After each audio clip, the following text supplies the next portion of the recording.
আজ শোনাবো গরিবের ঘরের জলখাবারের এক কাহিনী। সকালবেলায় কী খাবো কিছুতেই ঠিক করতে পারছিলাম না। বউও কিছুটা অপরিস্থিতিতে পড়েছিল, এই ভেবে যে আমাকে কী দিয়ে খাওয়াবে। আমি বললাম, বেসন দিয়ে আর পটল দিয়ে ভেজে ফেলো না। বলার সঙ্গে সঙ্গেই শুরু হয়ে গেল পটল দিয়ে বেসন ভাজা। ছোট্ট লোহার কড়াইয়ে কুলকুল শব্দে ভাজা হতে লাগলো বেসনটা। এটা দেখেছি ছোটোবেলার কথা মনে পড়ে যাচ্ছে।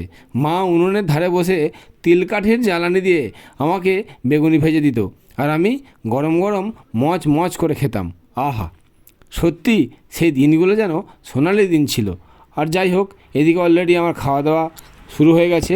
বেশ আনন্দ করেই খেলাম। সঙ্গে ছিল ক্ষীরকদম। মিষ্টিটা অবশ্য বইয়েরই পছন্দ, আর ওর পছন্দতেই মিষ্টিটা আসে। আমার আর মিষ্টিতে এখন আর এত ভক্তি নেই। তবে যাই হোক, তবে পেলে ছাড়ি না। মিষ্টি বলে কথা, লোভ সামলানো কি আর চারটিখানি ব্যাপার? সঙ্গে ছিল কচি কচি কচি শশা। গ্রীষ্মকালে আমাদের শশাটা খুব দরকার, তার কারণ হচ্ছে শশাতে প্রচুর জল থাকে। তবে আরেকটা কথা না বললেই নয়, এখানকার মুড়িগুলো বেশ সুবিধার না। ললার চালের মুড়ি বড্ড লম্বা লম্বা, মনের মতো স্বাদ পাওয়া যায় না। কী আর করা যাবে, সোনার চামচ মুখে দিয়ে দেওয়ার জন্মায়নি। ছেঁড়া জালে যা আসে তাই লাভ, সুতরাং যা পাবো তাই খেতে হবে। যাই হোক, পেটটা ভরা নিয়ে দরকার। জীবনে যে আমরা বেঁচে আছি, এই বেঁচে থাকাটাই আমাদের সবথেকে বেশি আনন্দের। এর থেকে বেশি প্রয়োজন আর নেই।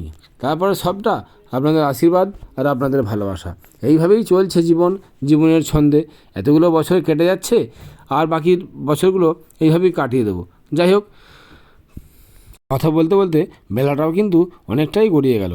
কারণ এই সকালবেলাটা আমার এত তাড়াহুড়ো থাকে যে খাওয়াটা বেশ মনের মতো করে বেশ পুষিয়ে হয় না।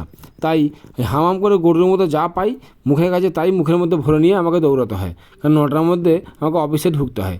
আর 9টার বেশি হয়ে গেলেই বিভিন্ন রকম কথাবার্তা, বুঝতেই পারছেন। প্রাইভেট ফার্মে কাজ করলে যেমন হয়, আপনাদের সেই অভিজ্ঞতা অনেকেরই হয়তো আছেন।